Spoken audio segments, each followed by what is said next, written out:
बाबा का सियासी connection, Samajwadi party से नजदीकी का दावा, एससी एसटी और ओबीसी वर्ग में गहरी पैठ। हाथरस जिले के फुलरई गांव में बाबा का समागम चल रहा था। तकरीबन 1 बजे समागम में भगदड़ मच गई। उस वक्त स्वयंभू भोले बाबा गांव में मौजूद था, लेकिन भगदड़ मचते ही वो फरार हो गया। आश्रम के बाहर तैनात सेवादार का दावा है कि बाबा आश्रम में ही मौजूद हैं। अच्छा, बाबा जी कितने बजे से यहाँ आए हुए हैं? अब लगभग 3 बजे करीब। 3 बजे के हाथरस में इनका कार्यक्रम था सत्संग का, वहाँ से खत्म करने के बाद यहाँ आ गए। हाँ, अच्छा, तो बाबा जी अभी अंदर हैं? बाबा जी अंदर हैं अभी? यार हैं, कितने बार बोलूं? बाबा अब कहाँ हैं, इसकी कोई जानकारी नहीं है। इस बीच 2 थ्योरी निकलकर सामने आई है। पहली थ्योरी, बाबा पुलिस की गिरफ्त में हैं। बाबा को मैनपुरी के कस्बा बिचवा में राम कुटीर आश्रम में रखा गया है। आश्रम के अंदर बाहर फोर्स तैनात कर दी गई है। मामला ठंडा होते ही पुलिस उसकी गिरफ्तारी दिखा सकती है।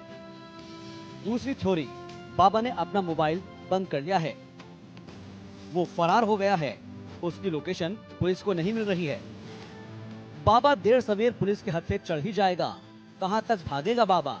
लेकिन सवाल ये भी है कि हादसा होने के बाद से ही बाबा को लेकर कई तरह की चर्चाएं हैं। एक चर्चा तो ये भी है कि बाबा के सियासत में अच्छे कनेक्शन हैं। कनेक्शन की हकीकत क्या है, ये तो तफ्तीश के बाद ही पता चलेगा।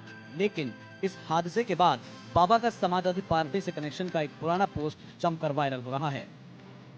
बाबा के समागम में कुछ मौकों पर यूपी के कई बड़े नेताओं को देखा गया। समाजवादी पार्टी के राष्ट्रीय अध्यक्ष अखिलेश यादव का नाम इसमें शामिल है। अखिलेश यादव ने जनवरी 2023 में एक समागम में हिस्सा लिया था।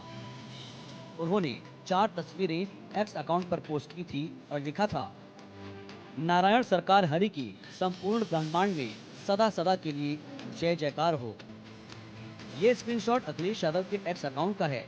2023 में वो भोले बाबा के कार्यक्रम में शामिल हुए थे, लेकिन अब अखिलेश ने हादसे को लेकर दुख जताया है और सरकार को इसका दोषी करार दिया है।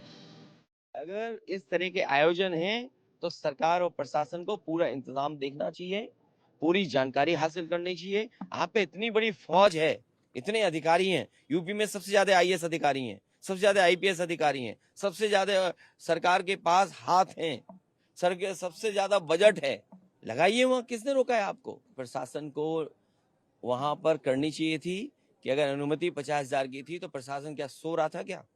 क्यों जाने दिया लोगों को? अगर उनके पास अनुमति थी तो बैरिकेडिंग कहाँ थी, रोकने के इंतजाम कहाँ था? और अगर इस तरह के लोग आ रहे थे तो अपनी फोर्स क्यों नहीं बढ़ाई उन्होंने? और उनको जानकारी देनी चाहिए आयोजकों को कि आपके आयोजन की वजह से इतने बड़ी संख्या में लोग आ रहे हैं, इनके इंतजाम के लिए हम क्या करें?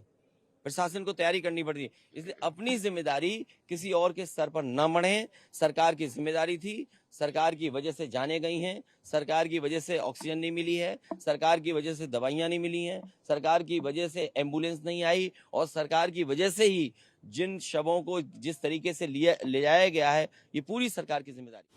अखिलेश यादव हालांकि हादसे पर दुख जता रहे हैं, लेकिन तस्वीर बयां कर रही है कि समाजवादी पार्टी का बाबा के साथ कनेक्शन रहा है। इसकी वजह ये भी है कि बाबा की एससी एसटी और ओबीसी वर्ग में गहरी पैठ है। और आइए अब आपको बाबा की पैठ और सोशल मीडिया पर बाबा की पकड़ कितनी मजबूत है, ये समझाने की कोशिश करते हैं। भोले बाबा के अनुयायी उत्तर प्रदेश, राजस्थान और मध्य प्रदेश में हैं। भोले बाबा की एससी एसटी और ओबीसी वर्ग में गहरी पैठ है। मुस्लिम वर्ग के लोग भी बाबा के अनुयायी हैं।